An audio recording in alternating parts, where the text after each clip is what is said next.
வாழ்வது என்ன வாழ்க்கை? மனதிலே சந்தோஷம் நிலைத்திருக்கிறதா? வாழ்கிறோம், வாழ்ந்து கொண்டிருக்கிறோம் என்று சொல்லுகிறோமே, நம்மை சுற்றி நமக்கு சுமத்தப்பட்ட கடமையினால் கடனாளியாகின்றோம்.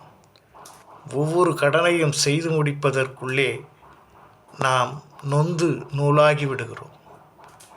கடன் என்பது பொருளாதாரம் மட்டுமல்ல, கடமையும் ஒரு கடனே. பெற்றோர்களை பேணி காப்பது ஒரு கடன், நம்மை சார்ந்தோரை அரவணைத்து செல்வது ஒரு கடன், நம்பிக்கையாக இந்த பூமியிலே வாழ்வதும் கடனே. ஆகவே மூன்றெழுத்துச் சொல்லால் மூழ்கி போயிருப்பவன் மூச்சு முட்டி திணறிக் கொண்டிருக்கிறான். இந்த மூச்சு முட்டாமல் இருக்க கடமையை சரியாக செய்ய திட்டமிடல் என்பது வேண்டும்.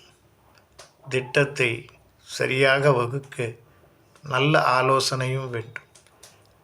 இதை பெறுவதற்கு முதலிலே நமக்கு முயற்சி வேண்டும். சிந்திப்போமா? எல்லாம் இன்பமயம்.